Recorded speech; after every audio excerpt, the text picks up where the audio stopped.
स्वस्ति श्री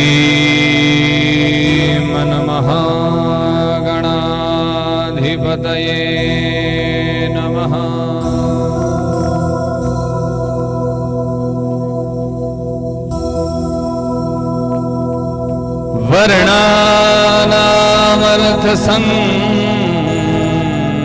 वर्णानामर्थसंघाना रसाना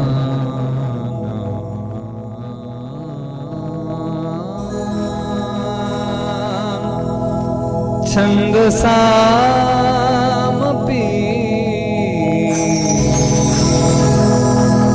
मंगलानां च कर्तारो वन्दे वाणी विनायकौ वन्दे वाणी विनायकौ अखण्डमण्डलाकारं व्याप्तं येन चराचरं तत्पदं दर्शितं येन तस्मै श्री गुरुवे नमः।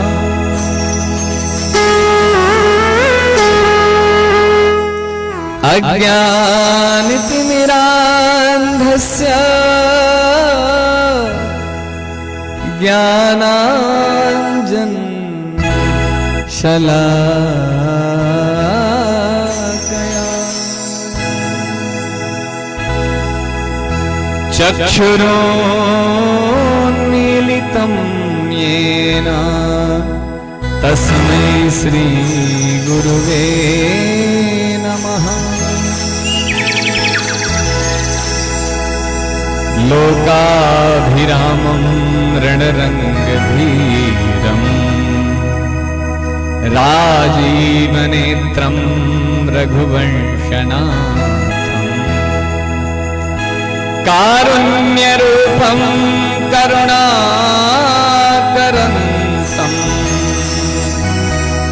श्रीरामचन्द्रं शरणं प्रपद्ये।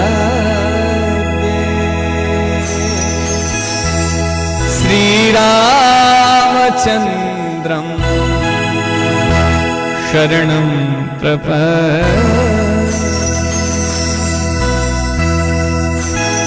मनोजवं ऋतुतुल्यवेगं जितेन्द्रियं बुद्धिमतां वरिष्ठं वातात्मजं वानरयूथमुख्यं श्रीरामदूतं शरणं प्रपद्ये। राधा मेरी स्वामिनी मैं राधे जुकदार जन्म जन्म मोहि दीजियो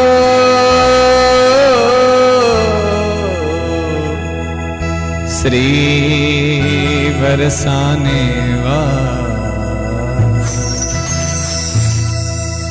श्याम देव की कथा को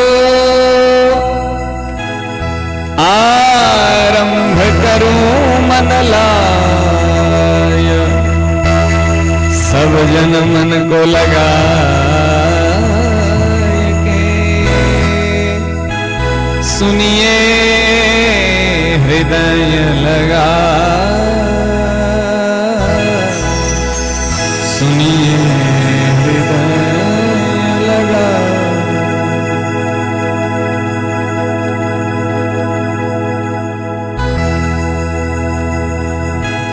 श्री राम जय राम जय जय राम। श्री राम जय राम जय जय राम। श्री राम जय राम जय जय राम। श्री राम जय राम जय जय राम। श्री राम जय राम जय जय राम। श्री राम जय राम जय जय राम। बड़े भाव के साथ मन को लगाते हुए प्रभु के चरणों का ध्यान करते हुए दिव्य संकीर्तन अपने उभार को पवित्र करने के लिए, क्योंकि भगवान का नाम लेने से हमारे आत्मा की शुद्धि होती है, हमारे तन की मन की हृदय की शुद्धि होती है। और उसी शुद्ध मन से जब हम श्री श्याम बाबा की कथा का गुणगान श्रवण करेंगे तब वह हमारे जीवन में उपयोगी होगी, हमारे लिए लाभदायक होगी। बड़े भाव से श्री राम जय राम जय जय राम।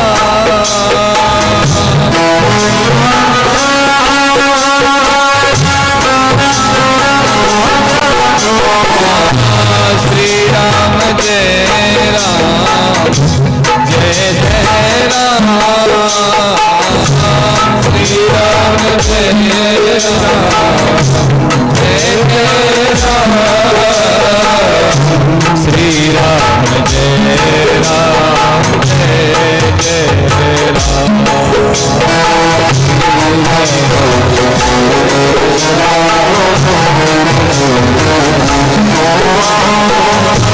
श्री राम जय राम जय जय राम।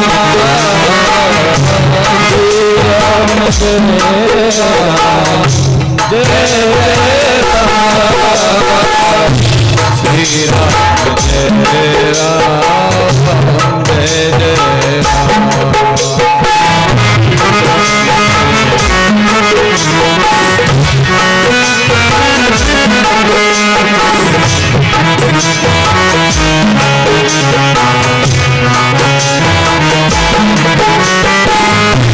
जय जय श्यामा जय जय श्यामा जय जय श्यामा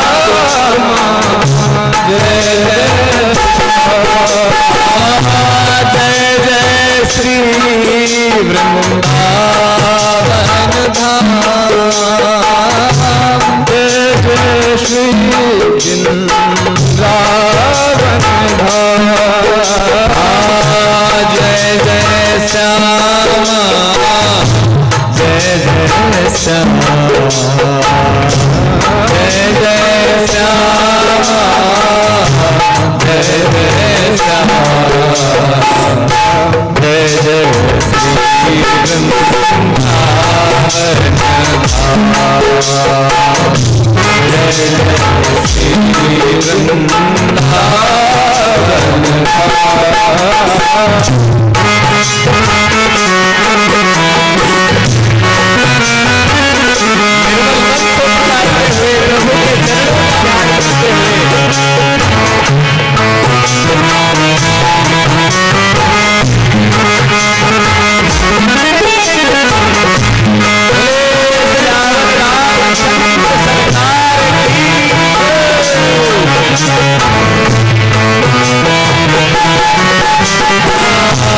जय गो माता जय गोपाल।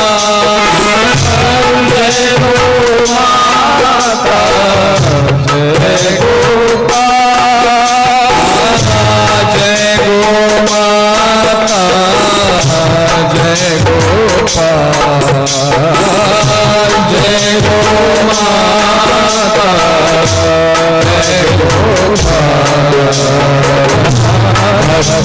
वत्सल प्रभु दीन दया वत्सल प्रभु दीन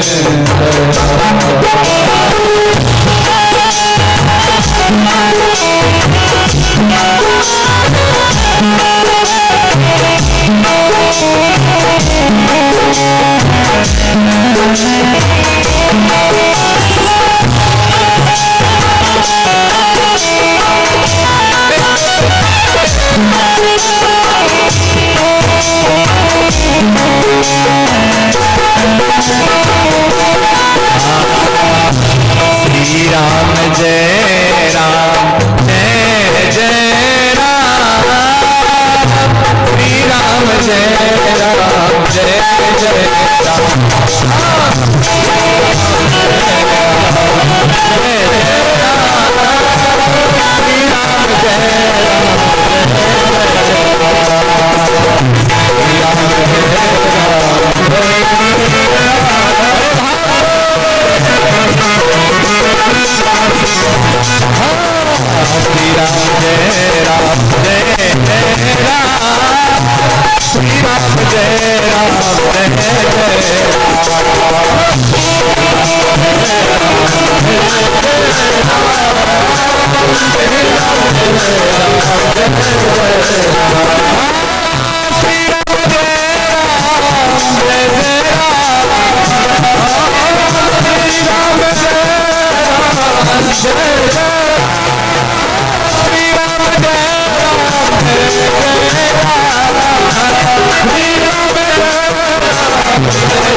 श्री श्याम देव भगवान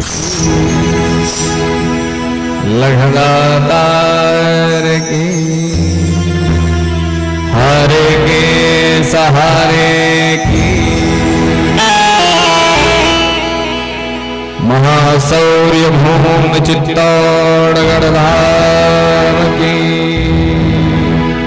रस भूमि मेवाड़ की, श्री खाटू नरेश की, परम पूज्या यज्ञेश्वरी गो माता की, श्याम सुंदर सरकार की, आज के आनंद की, सब संतन की, सब भक्तन की, जय जय श्री राधे, जय जय श्री राधे, जय जय श्री राधे। शिव नमः पार्वती पदये, हर हर महादेव। परम मंगलमय गुणगण निलय, अकारण करुणा वरुणालय बाबा श्री श्याम की अहेतुकी कृपा करुणा से शौर्य भूमि, प्रेम रस भूमि, चित्तौड़गढ़ अंतर्गत मेवाड़ स्थान में त्रिपुलिया हनुमान मंदिर, त्रिपुलिया श्री भैरव दादा महाराज जी के पावन सानिध्य में इन पावन रसिक, इन पावक भावुक जन भक्तों के पावन सानिध्य में आयोजित यह अष्टोत्तर शत पावन खाटू श्याम बाबा के प्रकल्प के साथ यह प्रथम कथा का पावन शुभारंभ भैया श्याम प्रेमी राजू अलवेला जी समन्वित हमारी मैडम जी उपस्थित अन्य सभी रसिक जन भक्तों की कथक प्रयास से यह संभव हो पाया है। देखिए, भगवान की कथा और भगवान का कीर्तन यह भक्तों के भावना को ही प्रत्यक्ष मूर्तिमान को प्रकट करना ही है। आज जो यहां पावन धरा में आयोजित बाबा श्याम की यह कथा वार्ता सत्संग की यात्रा जो यहां से आरंभ हो रही है, यह हम सब भक्तों का परम परम सौभाग्य है। क्योंकि आप दुनिया में हर चीज कर सकते हो, हर क्रिया कर सकते हो,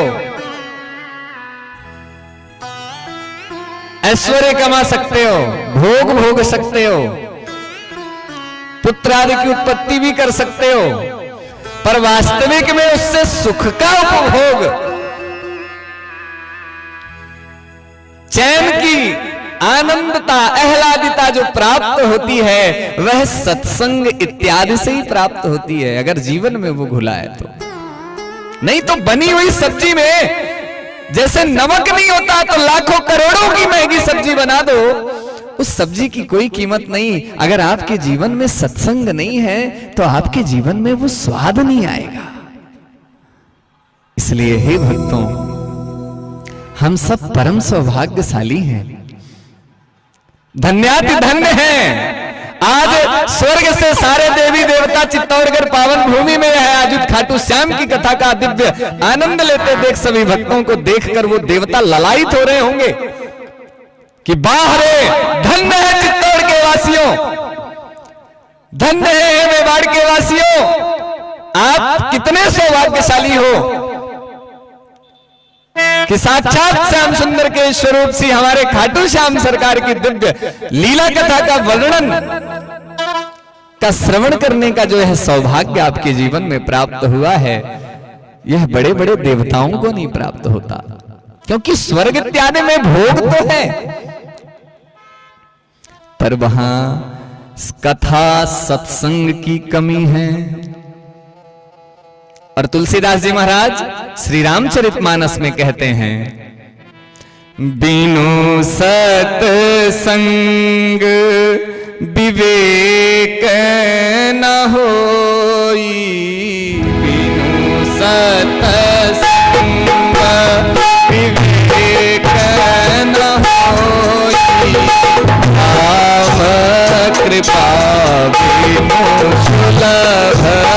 न सोई, कृपा सुलभ न सोई, है ही वही जो राम रची राखा,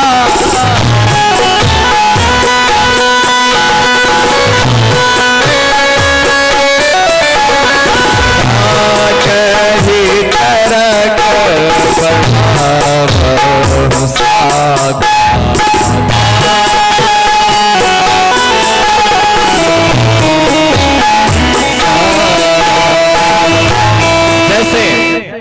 हमारे जीवन में क्या नहीं है, सत्संग नहीं है तो विनय नहीं हो सकता। अगर विनय नहीं है तो जीवन में आपसे जुड़े हुए व्यक्तियों को आपसे सुख नहीं मिल सकता है। कथा हमें क्या सिखाती है, पूजन हमें क्या सिखाता है, क्या लाभ होता है, वास्तविक लाभ पूजन इत्यादि क्रियाओं का क्या है, सत्संग का वास्तविक लाभ हमारे जीवन में क्या है। हमारे पास बहुत सारा धन है, हम उपयोगी सामग्रियों को खरीद सकते हैं, ला सकते हैं, बहुत सारा व्यंजन नाना प्रकार का भोजन हम बना सकते हैं, पर वो भूख कहां से आएगी। लाखों करोड़ों का बेड लगा सकते हैं, पर नींद कहां से लाओगे। इसलिए हे भक्तों, यह कथा, यह सत्संग हमारे जीवन में विनय लाता है। और जिसके जीवन में विनय होता है, जिसके जीवन में अकिंचनता होती है, उसके जीवन में श्याम बाबा बिना कहे कृपा करते हैं। भगवान की कृपा बिना, क्योंकि भगवान अंतर्यामी होते हैं। जब हम मनुष्यों के बीच में, हम सब एक दूसरे के, कुछ कुछ लोग बहुत एक्सपर्ट होते हैं, बहुत माहिर होते हैं मन पढ़ने में, कि हम उनकी मन के दशा को जानते हैं। तो जब हम तुच्छ प्राणी मन की दशाओं को जान जाते हैं, तो हमारे अंतर्यामी प्रभु श्याम महाराज कैसे नहीं जानेंगे। आपके जीवन की जो दशाएं हैं, अगर पवित्र आचरण में जी रही हैं, अगर सदाचरण करके सबको सुख पहुंचाते हुए विनय पूर्वक कथा का, सत्संग का अपने जीवन में हम आश्रय लेके रह रहे हैं, तो एक ना एक दिन कहने की आवश्यकता नहीं है, खाटू नरेश अपने दरबार में अपनी कृपा के छाया में आपको खींच लेंगे। हम, हमारे जीवन में वास्तविक मानव जीवन का जो लाभ है ना, वह आज हम सब भक्तों को प्राप्त हो रहा है। नहीं तो 84 लाख योनियां हैं, 84 लाख योनियों में नाना प्रकार के जीव जन्म लेते हैं और मर जाते हैं। आदि शंकराचार्य जी महाराज, उनके वास्तविक प्राकट्य का, उनके अवतरण का क्या लक्ष्य था। हे जीवों, हे मानव जीव, वास्तविक में हमें मानवतम क्यों मिलता है, आप इसे पहचानो। और एक शब्दावलियों में, एक संस्कृत श्लोक में वो कहते थे,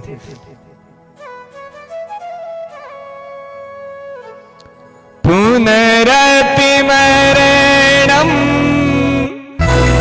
पुनरपि जननं पुनरपि जननी जठरे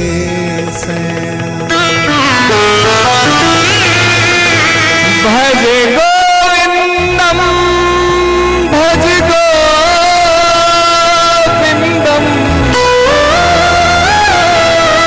गोविंदम भज मूढ़मते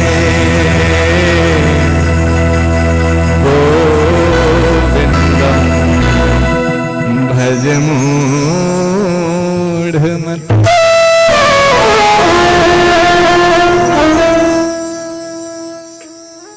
हम क्या सिर्फ अपने पेट उदर पूर्ति के लिए मानव जीवन प्राप्त होता है?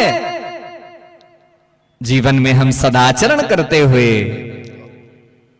विनय रखते हुए अपने बड़े जनों को सम्मान देते हुए, माता पिता की सेवा करते हुए, हम अपने जीवन में इत्यादि प्रकार की जो ऋषियों ने परंपरा बनाई है उसका पालन करते हुए जब जीवन का निर्वहन करने लग जाते हैं तो वास्तविक में हमारे जीवन का जो परिचर्या है, वास्तविक में हमारे जीवन की जो आधारभूता है वो समझ में आने लग जाती है।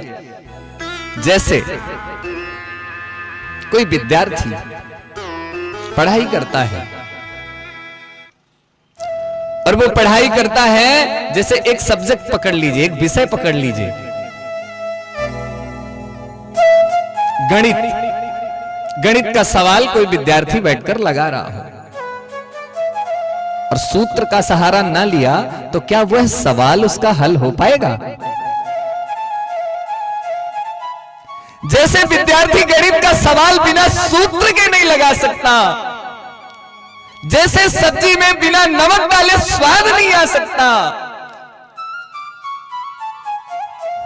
जैसे जो स्नोदक इत्यादि का पान करते हैं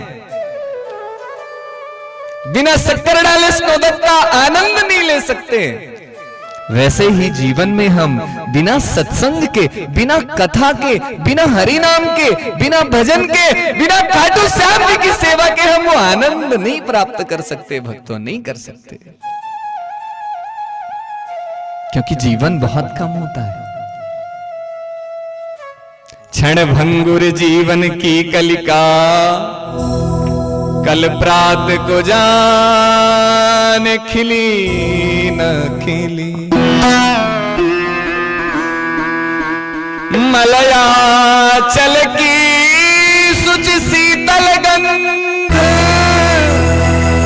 समीर चली न चली। कलिकाल कुठार लिए फिरता, तन नम्र पे चोट झिली न झिली। इसलिए जप लो हरि नाम हरि रसना,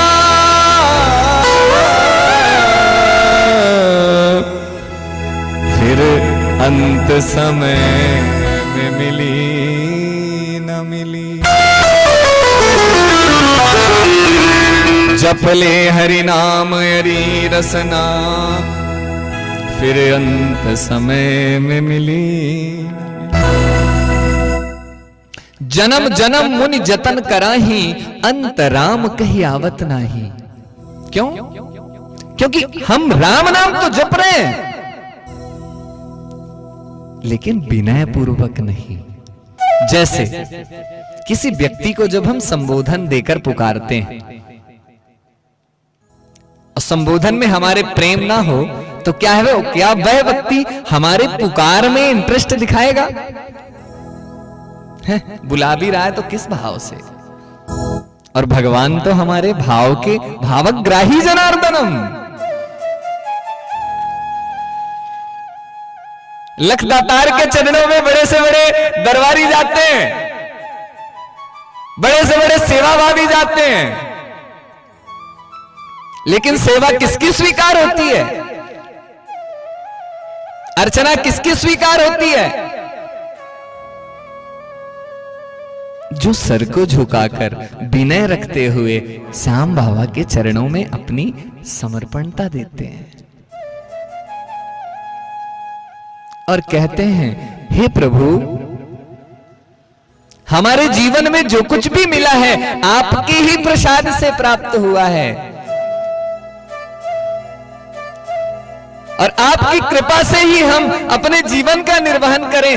आपकी कृपा हमारे जीवन में सदा सर्वदा बनी रहे।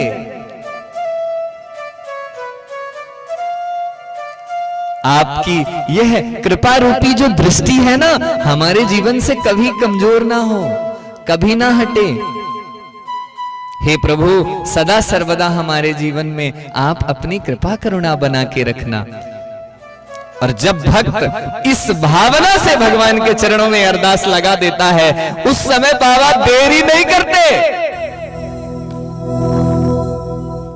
यहां के निवासी कुछ ना कुछ ऐसा सौभाग्य कर्म किए रहे होंगे जो आज यहाँ लखदातार खाटू श्याम नरेश की कथा का यह जो शुभारंभ राजू भैया अलवेला जी के माध्यम से, माननीय सी मैडम जी और उपस्थित अन्य पूजनीय भक्तों के माध्यम से जो हो रहा है, यह आम बात नहीं है। हमारे समझ में भले ना आए, जैसे खून में विद्यमान हजारों करोड़ों जो टिश्यूज जीव जंतु होते हैं, कीटाणु होते हैं, वो बिना सूक्ष्मदर्शी के नहीं दिखते। इसीलिए प्रेमियों की प्रेम की भावना बिना प्रेम रूपी भावना से नहीं देखी जा सकती है। और जब कथा सत्संग यहां विश्राम दिवस होके यहां से जब चली जाती है तो लास्ट में क्या बचता है? आहा, बड़े व्यस्त रहे, पहुंच नहीं पाए। इसलिए हे भक्तों, मानव जीवन में हम कथा वार्ताओं का त्याग नहीं करें, नहीं तो लास्ट में क्या स्थिति होगी हमारी? माखी गुड़ में गड़ रही, पंख रहे लपटा, हाथ मले और सिर धुने, लालच बुरी बला। ऐसा कोई एक चीज बता दो, नाना प्रकार की भोग को भोगने के पश्चात वह ये कह दिया हो कि नहीं, अब मुझे भोग नहीं चाहिए। साइकिल थमाओ, उसे और बड़े भोग की इच्छा हो जाती है। नाना इत्यादि के रोटी, सूखी रोटी के साथ नमक दे दो तो सब्जी की इच्छा होने लग जाती है, और ये भोग नाना प्रकार से बढ़ता जाता है। अंत समय अंत्येष्टि क्रिया क्या होती है फिर? हाँ, अच्छे खासे थे, बहुत कमाया लेकिन चले गए बेचारे, भोग नहीं कर पाए। कमाया तो बहुत, भोग कब कर पाओगे? जीवन का वास्तविक मूल्य कब समझ पाओगे? जब हमारे जीवन में प्रधानता सत्संग की होगी, जब हमारे जीवन में प्रधानता कथा की होगी, जब हमारे जीवन में प्रधानता संकीर्तन की होगी, जब हमारे कथा में प्रधानता, जब हमारे जीवन में प्रधानता खाटू श्याम नरेश के लव की होगी, उनके चरण प्रसाद की होगी। अन्यथा जीवन यह व्यर्थ जाएगा। और 4 दिन का ही जीवन है, 4 दिन के ही रिश्ते हैं, 4 दिन के ही नाते हैं। 4 दिनों की प्रीति जगत में, 4 दिनों के नाते हैं। पलकों में पर्दे पड़ते ही सब नाते मिट जाते हैं। 4 दिनों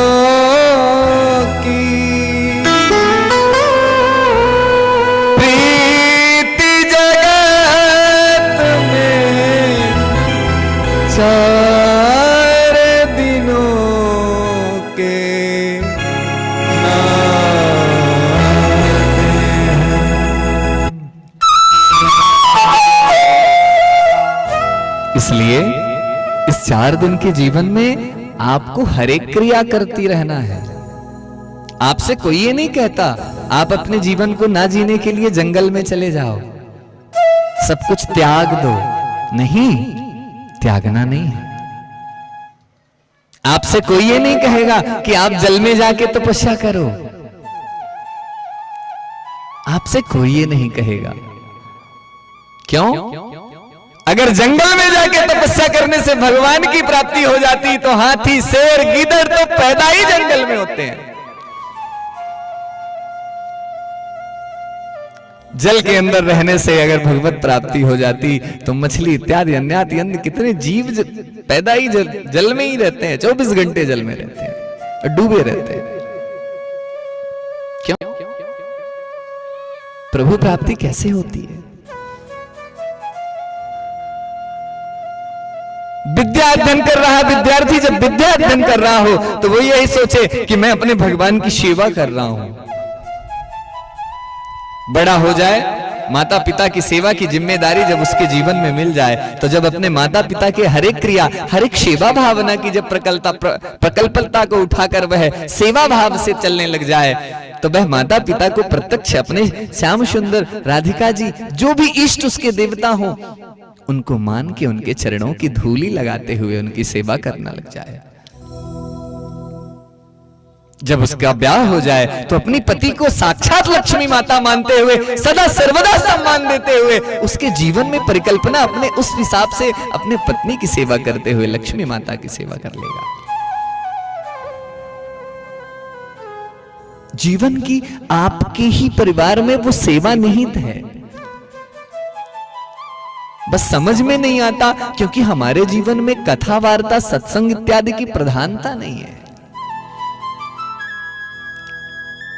जब प्रधानता आ जाती है, जब उसका मूल्य हम समझ जाते हैं, तब हमको सबकी ओर दृष्टि प्रेम की हो जाती है। जब कोई वैष्णव बनता है, जब कोई जीव वैष्णव बनता है, तिलक कंठी ले लेता है, तो किसी को संबोधन कैसे करता है? अरे प्रभु जी, राधे राधे या जय श्री राम। और जब इसका ज्ञान नहीं होता तब अरे जरा इधर आ जाना। क्यों? क्योंकि उसकी बुद्धि मूढ़ होती है, क्योंकि वो मूढ़ क्रियाओं में पड़ा होता है। और जय श्री राम, राधे राधे, प्रभु जी, माता जी, भैया जी, और अपनी भार्या पत्नी को श्रीमती कह के पुकारता है। वैसा क्यों? क्योंकि वो अब सत्संग से जुड़ गया है।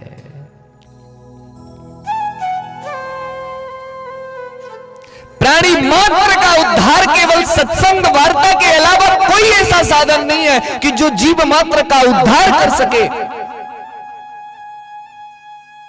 इसलिए ही भक्तों, निर्मल मन से, निश्चल भावना से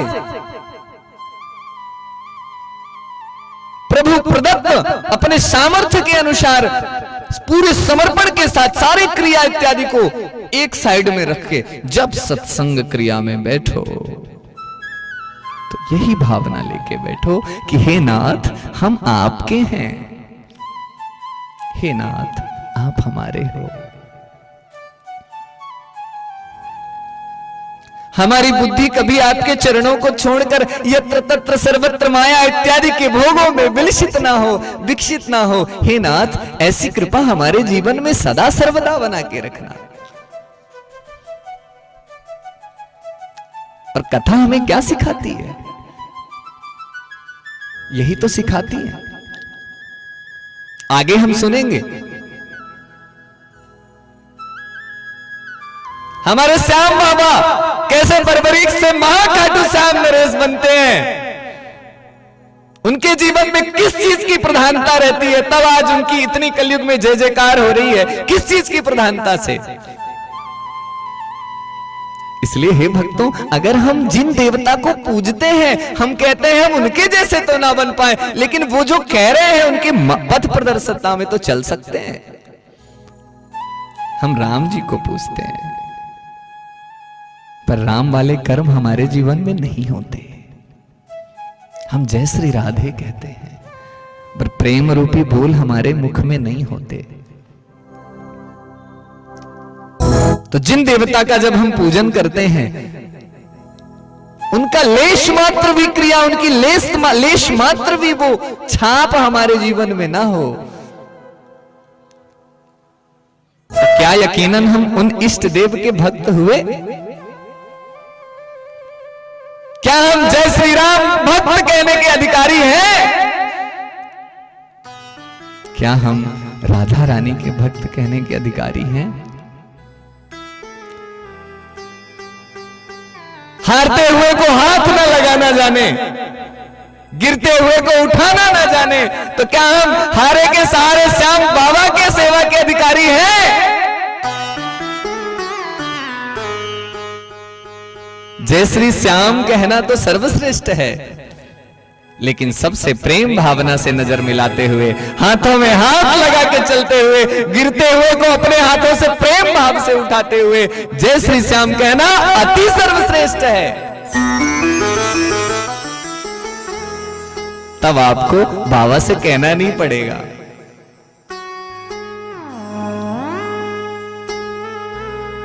ये नहीं कहना पड़ेगा जो हम बार बार कहते हैं।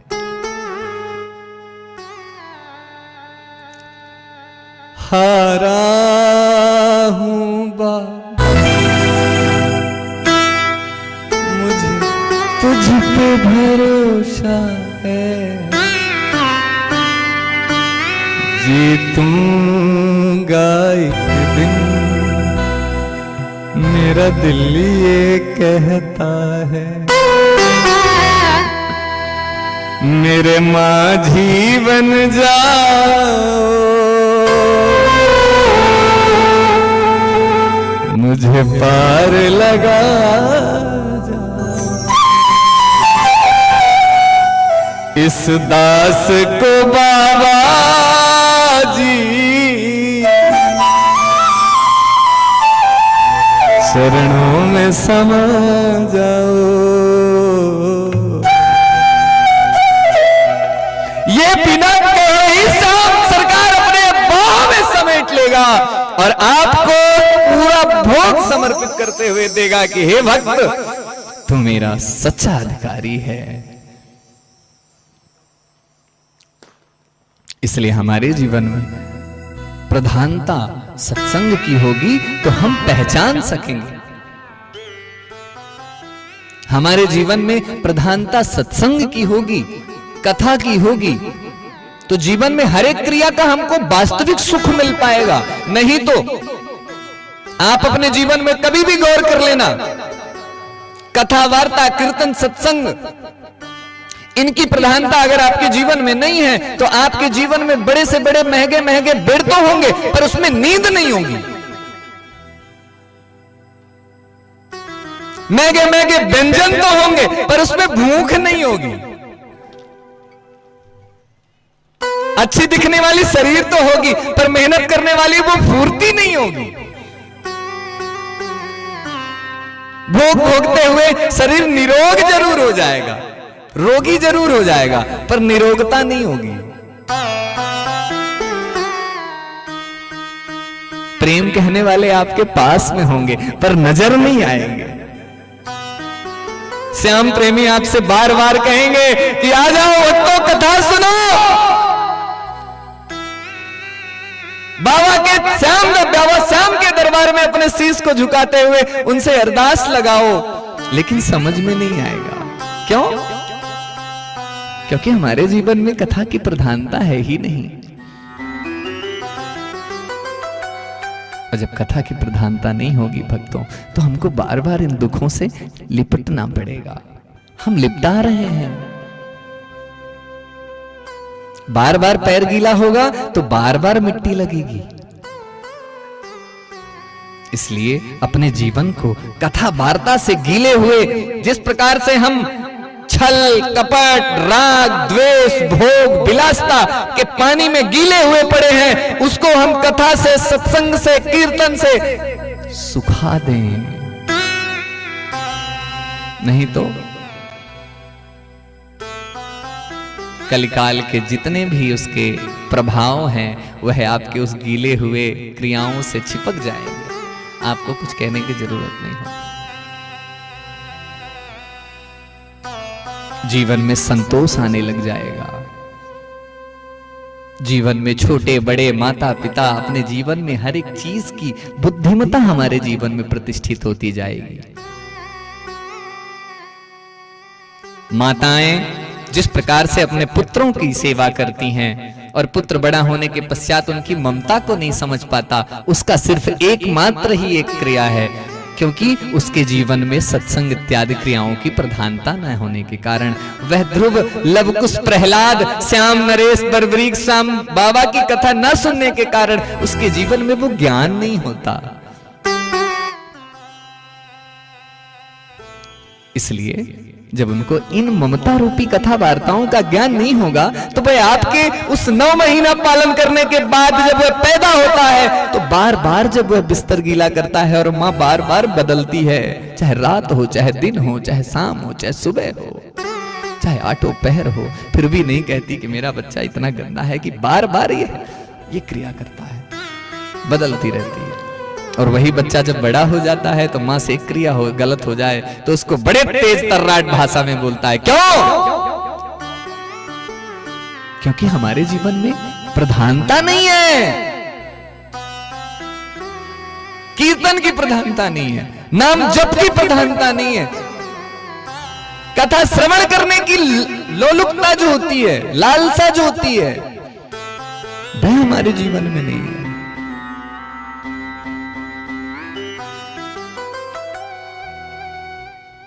यह सौभाग्य जब हमें प्राप्त होता है, जैसे बिना मेहनत से अगर किसी को बहुत सारा धन मिल जाए, उस धन की कीमत उसको नहीं होगी। क्यों? क्योंकि वो अपने जीवन में उसको प्राप्त करने के लिए उसने श्रम नहीं किया। कोई अच्छा व्यक्ति किसी के जीवन में ऐसे ही मिल जाए तो उसकी अच्छाई में भी उस व्यक्ति को संदेह होने लग जाएगा। क्यों? क्योंकि हमें अच्छे व्यक्तियों के साथ रहने की आदत नहीं है। ठीक वैसे ही आप कितनी भी कल्याणकारी कथाओं का आयोजन करके करो और बैठ के ये कहते हो तो समझेगा वही जिसके जीवन में प्रेम रूपी लोग रहते हैं, जिसके जीवन में दिव्यात दिव्य प्रभावशाली वह सत्संग बसते हैं, वह तुरंत उनको कहना नहीं होगा, वो चुपचाप आके कथा मर्यादा से सुनते हुए कथा लीला का गुणगान श्रवण करेंगे।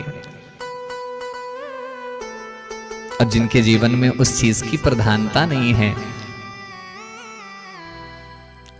वह ऐसे अवसर को मिथ्या छोड़ देते हैं और अंत में सिर्फ पश्चाताप करते हैं, जैसे वह माखी करती है।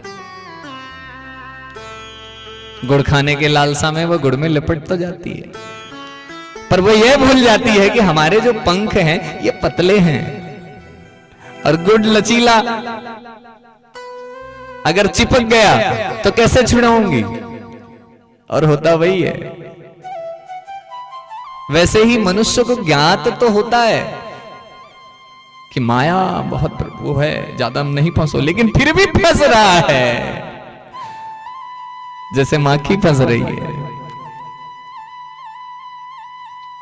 ये क्रिया अच्छी नहीं है, लेकिन समय आने पे वो क्रिया भी कर रहा है, बाद में पश्चाताप कर रहा है। क्या यही जीवन है?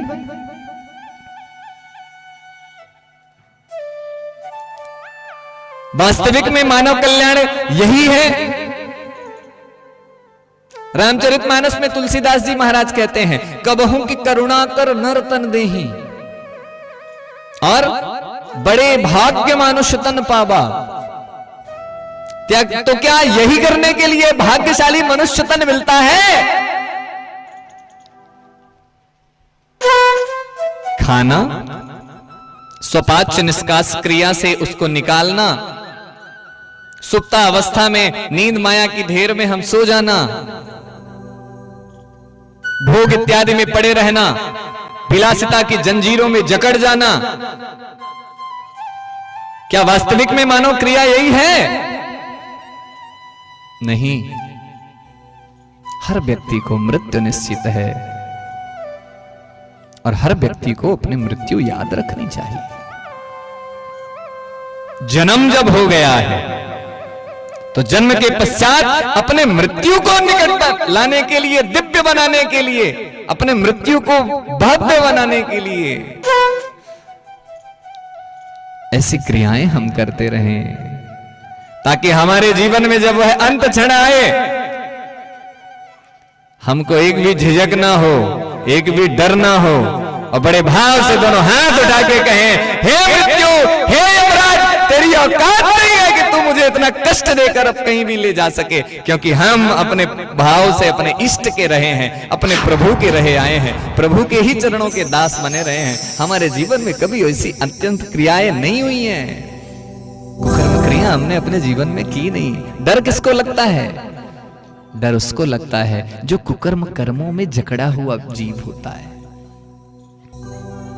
कहीं ना कहीं अपने लालच में, अपनी लालसा में, अपनी दैनंदिन बुद्धि में, विकृति बुद्धि में जब वह से कर्म कर उठता है, तब उसको इन क्रियाओं से बहुत डर लगता है, कांपने लगता है।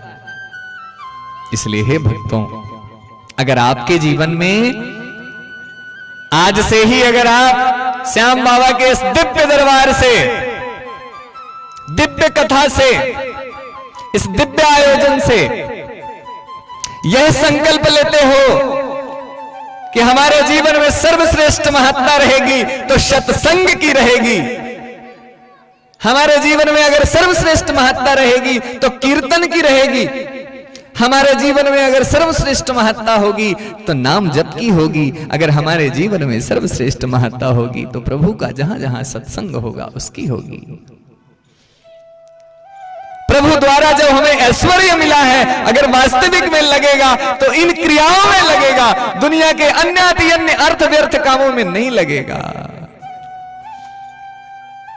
तब तो आपके जीवन की, आपके कुल की और आपके पास प्रभु प्रदत्त सामर्थ्य की वास्तविकता है। नहीं तो भैया,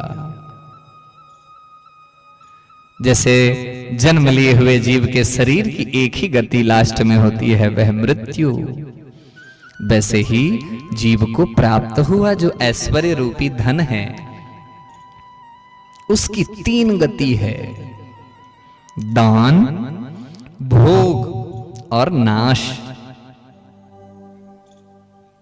अगर आपने निश्चल मन, निर्मल मन और बिना अहंकार के दान नहीं किया, सत्संग इत्यादि क्रियाओं का अपने जीवन में कभी लाभ नहीं लिया, तब आप उस धन का भोग नहीं कर पाओगे। और बड़े हट के साथ अगर भोग की ओर मुड़ तो जाओगे, पर आपका मन कभी सुख में नहीं होगा, संतोष में नहीं होगा, क्योंकि गोधन गज धन बाज धन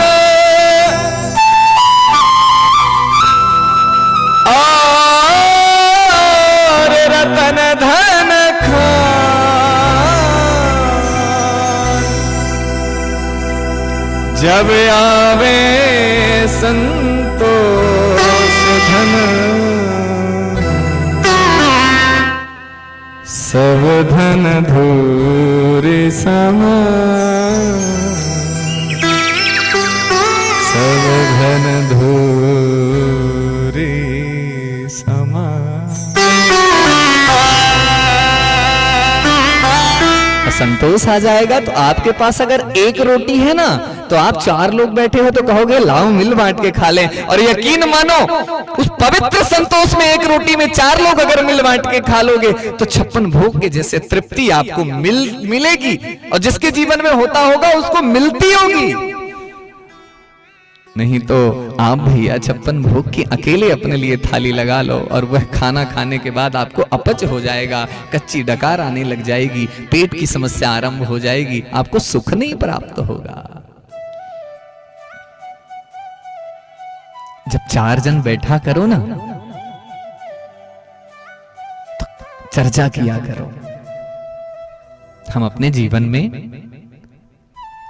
ये करते हैं, हम अपने जीवन में ये करते हैं।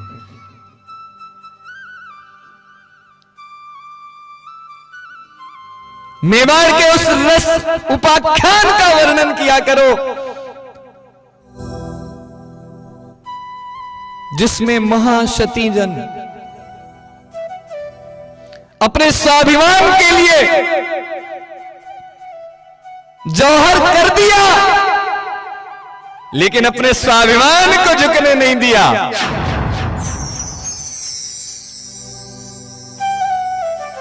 तो क्या ये नश्वर इत्यादि कर्म करने के लिए हमें हमारा स्वाभिमान झुकाने का धर्म बनता है?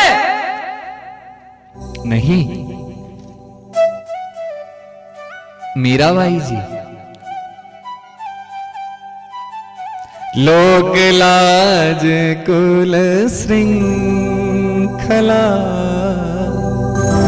तज मीरा गिरधर भजी। लोक लाज कुल श्रृंखला तज मीरा भजी।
झूठा है जग का ये सब सपना, अपना तुझे बना आए हैं तेरे दर पर।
लोक लाज कुल श्रृंखला, यह त्याग करने की बुद्धि मीराबाई जी में कहां से आई?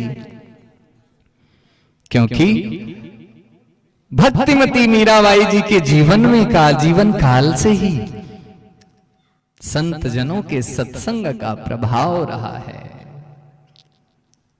और जैसा कि हम आरंभ से कहते आ रहे हैं कि हमारे जीवन में जिस दिन से सत्संग कथा की प्रधानता बन जाएगी भक्तों, उस दिन से हम आपके बीच में ही एक बैठी हुई मीराबाई जी मिलेंगी। हम आपके बीच में बैठा हुआ हर एक भक्त बीच में ही एक हम में से एक नरसिंह मेहता मिलेगा।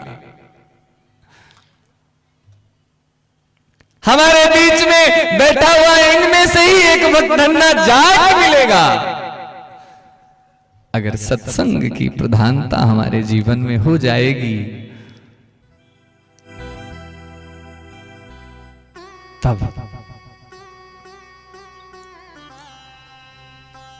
मीराबाई जी बचपन से ही सत्संग की प्रधानता को इतना सर्वश्रेष्ठ प्रधानता देती थी कि यत्र तत्र सर्वत्र उनका मन नहीं लगता था। संत जनों का आवागमन उनके जीवन में होता था। माता पिता संत सेवी थे।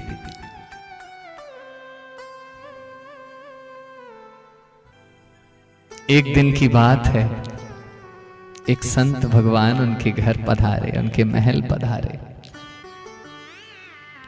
और वो संत भगवान गिरधर लाल की सेवा करते थे और उन गिरधर को देखकर मीराबाई जी अत्यंत अत्यंत मोहित हो गई। और जिस क्षण से दर्शन किया है उसी क्षण से अन्न जल को त्याग कर दिया है और अपनी मां से कहा है, हे मां, अगर मुझे वो गिरधर नहीं मिले ना तो मैं अन्न जल त्याग करके अपने इस पूरे जीवन को उनके चरणों में समर्पित कर दूंगी। दिन बीते हैं और एक दिन ऐसा आया कि रात्रि कालीन में उन आए हुए संत जनों को वही गिरधर लाल जी स्वप्न में दर्शन देते हैं और कहते हैं, हे संत देव, हे संत भगवान, हम आपकी सेवा से बहुत परिपूर्ण हैं, संतुष्ट हैं, आप ऐसा गलत मत समझना। लेकिन मेरा जाना इस समय उस छोटी भक्तिमती मीराबाई के जीवन में बहुत आवश्यक है। अगर मैं नहीं गया तो वह अपने जीवन का त्याग कर देगी। ये समर्पणता कहां से आई थी उनके जीवन में? सत्संग से, महापुरुषों की सेवा से।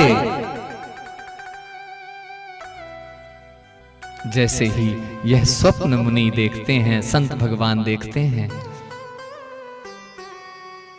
प्रातःकालीन रोते रोते सेवा करते हुए उस छोटी सी बालिका मीराबाई जी के पास जाके कहते हैं, ले मीरा ले गिरधर तेरा,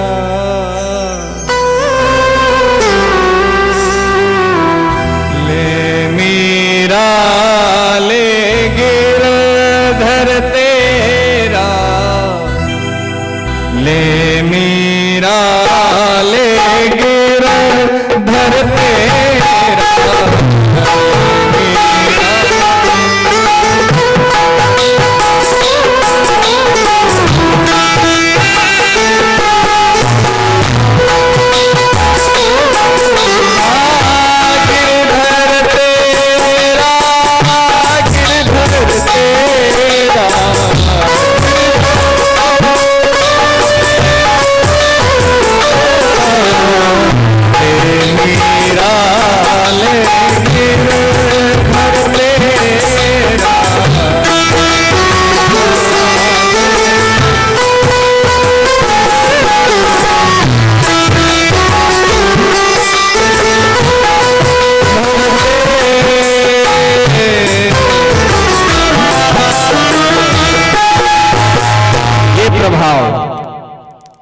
तब से अंतिम क्षण तक मीराबाई जी उन्हीं गिरधर लाल जी के ये समर्पणता हमको भक्तजनों से सीखनी चाहिए। और आज हम जिन श्याम बाबा की कथा श्रवण करने के लिए यहां उत्सुक रूप से यहां बैठे हुए हैं,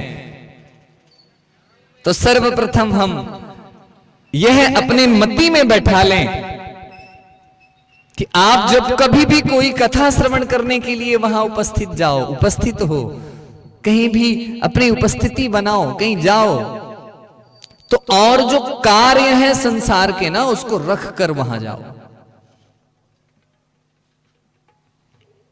और जो जितने महत्वपूर्ण काम है उनको कम कर दो। क्यों? महत्वपूर्ण उतने नहीं है जितनी ज्यादा हमने अपनी बुद्धि में मान रखा है। अगर हमारी बुद्धि में महत्वपूर्णता अपने श्याम बाबा की कथा की आ जाएगी, उनके कीर्तन की आ जाएगी, उनके नाम लीला को श्रवण करने की आ जाएगी, तो जो काम हम कई सालों से करते करते थक चुके हैं वो काम एक पल में हो जाएगा। क्यों? क्योंकि हम अपने जीवन में अपने मन से कुछ नहीं करते हैं। अगर आप ये मान के चल रहे हो तो ये हमारा सिर्फ एक भ्रम मात्र है।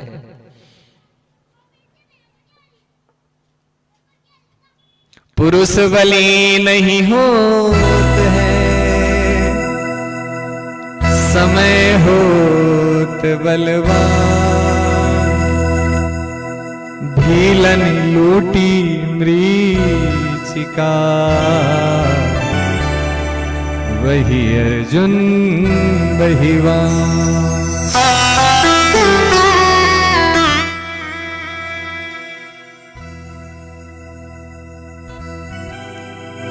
बल चाहत है स्वर्ग को, हरि पठयो पाता।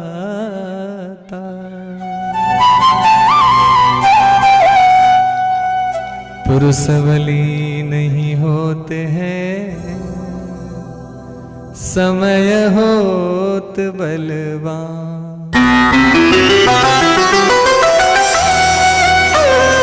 इसी बात को तुलसीदास जी महाराज भी कहते हैं,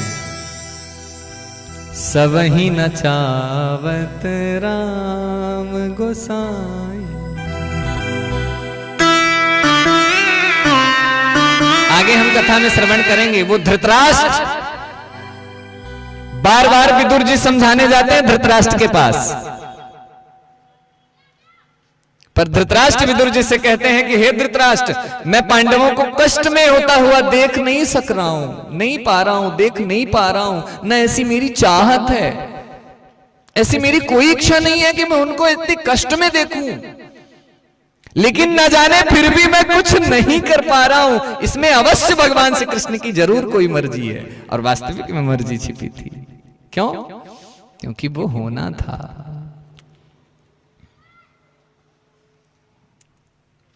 आगे जब आप लीला कथा इत्यादि प्रसंग में श्रवण करेंगे ना, तो आप ये इन चीजों में अपने बुद्धि को लगाना। कोई भी कथा के प्रसंग जो होते हैं, आज सिर्फ महात्मा फोकस करके आपको इसलिए बताया जा रहा है कि यहां पे आए हुए भक्त उन चीजों को छोड़ ना दें। क्योंकि क्लास में जब टीचर बहुत सारे सवाल को लॉजिक से बताता है, सॉल्व करता है, तो उस समय सॉल्व करते समय अगर किसी विद्यार्थी की नजर इधर उधर हो गई तो वह सवाल उसकी बुद्धि से हट जाएगा, पल्ले नहीं पड़ेगा। क्यों? क्योंकि उस समय अपनी बुद्धि को वो स्थिर करके वहां पे केंद्रित नहीं किया था। जब वह केंद्रित करके श्रवण कर लेगा तो बड़े से बड़े कठिन से कठिन जीवन के कार्य सब सॉल्व हो जाएंगे उसी सवाल के जैसे। बर्बरीश से खाटू श्याम बनने की जो महिमा, उनके समर्पणता की जो कथाएं हैं, प्रसंग हैं, हमें क्या सीख देती हैं, उन पे हमको एकदम फोकस करके रखना है। अब वो फोकस कब होगा? जब हमको और क्रियाओं की महत्वपूर्णता हमारे बुद्धि में नहीं होगी, हमारी भावना निर्मल मन होगी। क्योंकि भगवान को सर्वप्रथम क्या प्रिय है?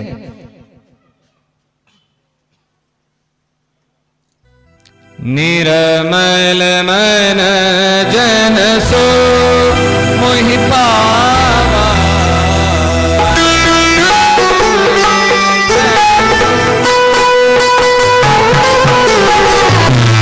निर्मल मन जन सो मोहि पावा,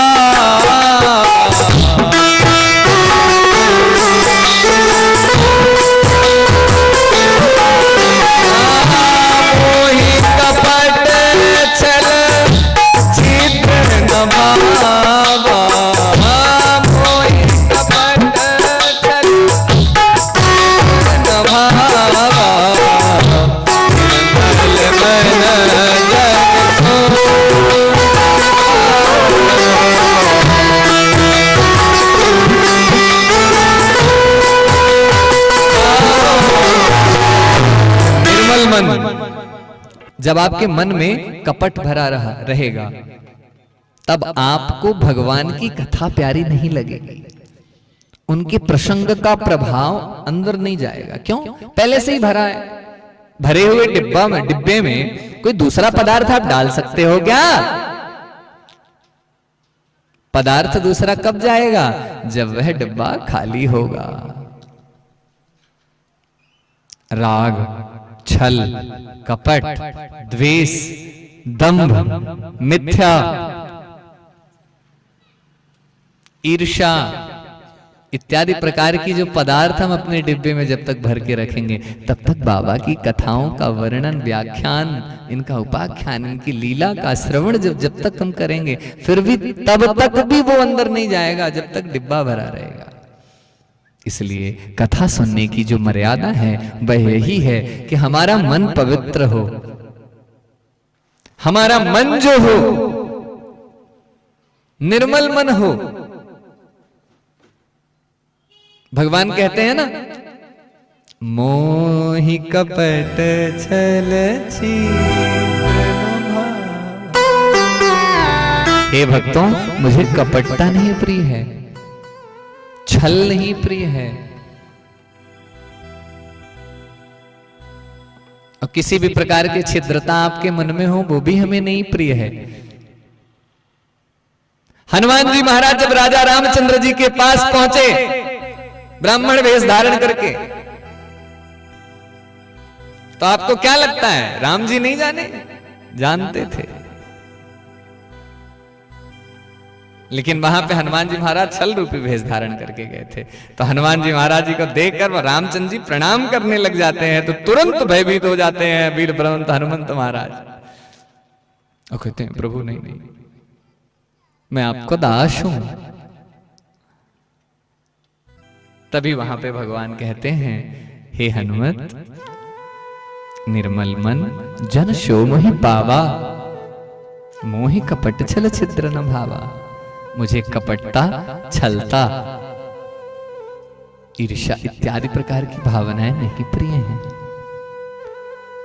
और जो चीज हमें प्रिय नहीं होता वह हम स्वीकार नहीं करते। क्या स्वीकार आप सब करोगे?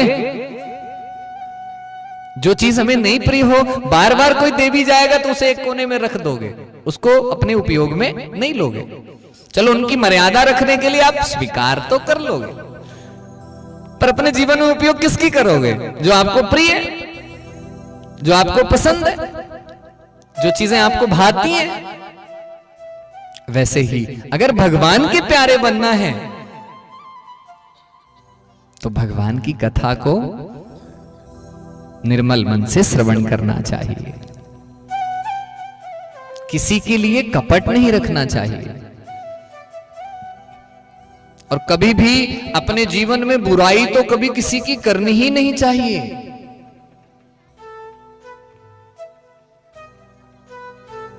जो तो के कांटा बुबे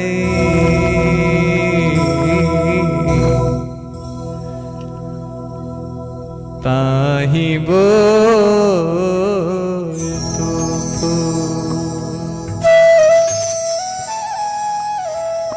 तो के फूल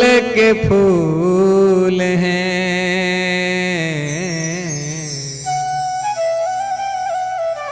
वाको है त्रिशूल। अगर आपके लिए कोई कांटे बो रहा है ना, और आप ये समझ रहे हो कि हमारे लिए कांटे बो रहा है, तो कांटे आपके लिए नहीं बो रहा है। और आप पूछो क्यों? अगर वो कांटे बो रहा है तो कांटे ही बो रहा है ना, हमारे लिए हो चाहे अपने लिए कांटे ही बो रहा है। लेकिन हाँ, वो कर्म जो कर रहा है, हर मनुष्य जो कर्म करता है ना, वह कर्म वो अपने लिए करता है। भले वो किसी दूसरे को नुकसान ही पहुंचाने के लिए करे, कष्ट देने के लिए करे, लेकिन वो अपने लिए कर रहा है, उसके लिए नहीं कर रहा है, क्योंकि कर्म तो उसके द्वारा किया जा रहा है। अगर उसके कर्म में और सामने जिसके लिए वो गलत करना चाहता है, उसको गलत भोग की वहां क्रिया नहीं होगी, योग नहीं बन रहे हैं कि उसको वो कुकर्म भोगना है, तो वो नहीं भोगेगा, उसके लिए वही कांटा फूल बन जाएगा।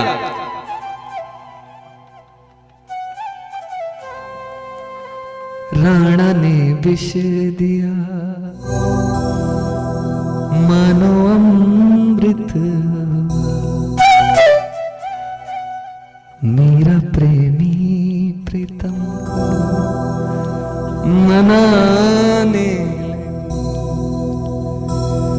वो तो गली गली गली गली गली गली हरि गुण गाने लगे।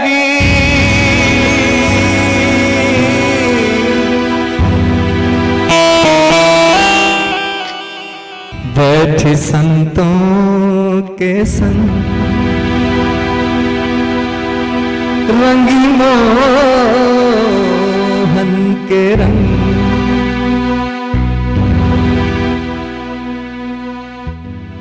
मेरा प्रेमी प्रीतम को मनाने लगी, वो तो गली गली हरि गुण गाने लगी।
तो वह विष जो था वह अमृत कैसे बना?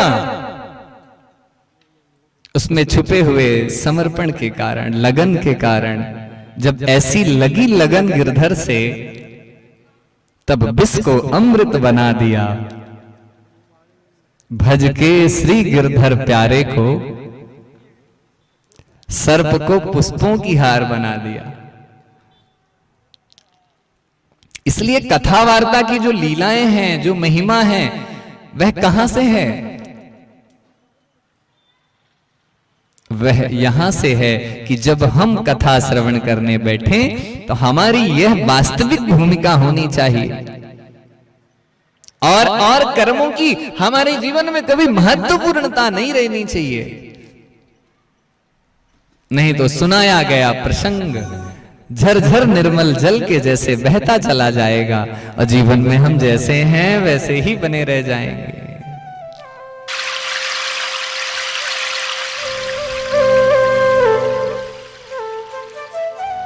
परिवर्तन के हितार्थ हमको कथाओं के प्रसंग का जो ग्रहण करने की भावना है ना, उसको खोल के रखना है। और बुद्धि जब हमारी महत्वपूर्णता किसी विषय को देती है, किसी काम को देती है, वहां पे वो महत्वपूर्णता बुद्धि सीधे कथा में लगा देनी है। तो जब आप कथा में लगा दोगे तो क्या होगा? जिसे श्रवण कर मिट जाती है हो,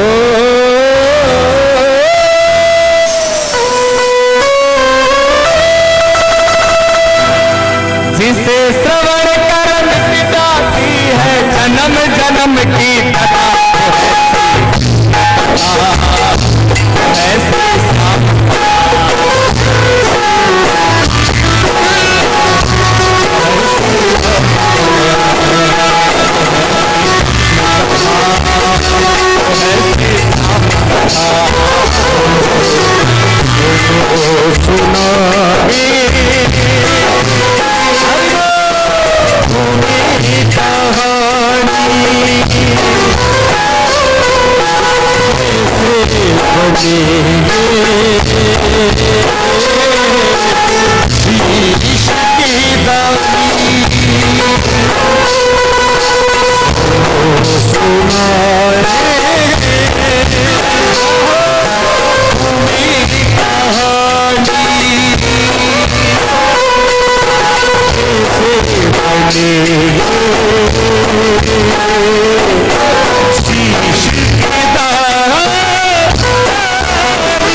मर्यादा ये है, जब आप कथा श्रवण करने बैठो आपकी यह बुद्धि अवश्य होनी चाहिए।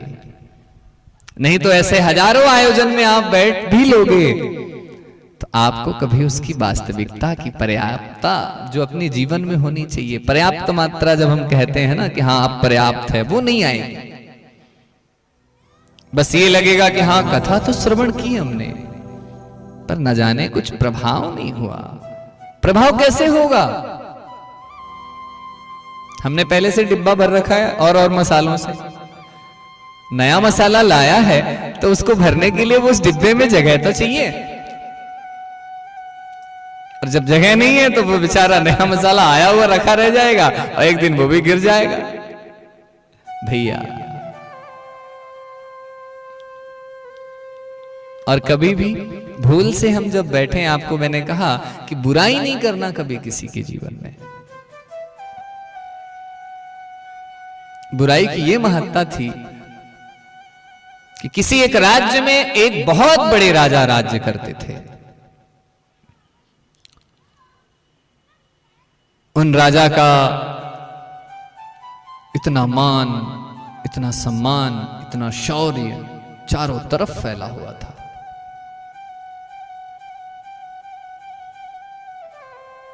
बहुत वैभवशाली राजा थे,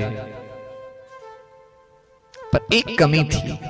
अक्सर हम कभी कभी अपने जीवन में किसी एक छोटी कमी को इग्नोर करने के कारण जीवन में बहुत बड़ी गलती कर जाते हैं। बड़ा होने का जो गुमान हमारे मन में आ जाता है, वहां हम ये भूल जाते हैं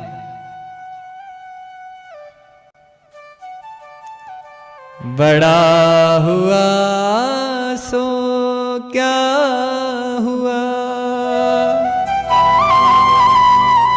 जैसे पेड़ खजूर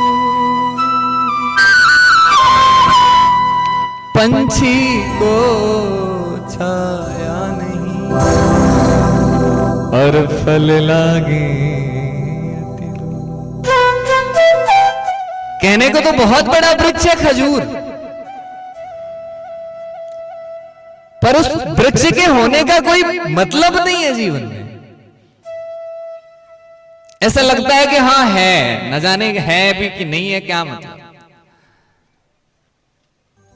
इसलिए हे भक्तों, आपके जीवन में आपके जीवन की जो मूल्यता है कभी किसी के मन में ऐसी ना आए जैसे इन राजा के लिए आ गई थी। इन राजा के जीवन में बहुत कुछ था, पर इनके जीवन में एक ही चीज की कमी थी, थोड़ी वो बड़ा होने का गुमान। जब कुपात्र को कोई जरूरत से ज्यादा चीजें दे दी जाएं तो उसे पचती नहीं है, पाचन क्रिया उसकी वहां पे खराब हो जाती है। क्यों? क्योंकि उतने के पात्र नहीं था जितना उसे मिल गया। तो जब उन राजा जी को उतनी सारी चीज यत्र तत्र सर्वत्र, उनके शौर्य की, प्रतिष्ठा की, मान की, मर्यादा की वृद्धि होने लग गई, एक दिन उनसे वो गलती आखिर में हो ही गई। एक ऋषि थे और उनका एक नियम था, वो 5 घर में ही मांग करते थे। 4 घर मांग के आए थे, 5वां आरंभ ही करने वाले थे। घोड़े में घुड़सवार जाते हुए वह राजा उनके सामने दिखे और राजा के सामने हाथ फैलाया। जो गुमान में भरा हुआ व्यक्ति होता है वह अपने गुमान में अक्सर इतनी बड़ी गलती करता है।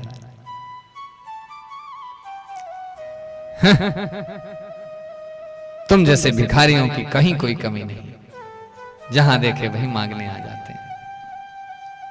वहीं घोड़े की दमड़ी रखी थी, वही उठा के उनके पात्र में डाल दिया।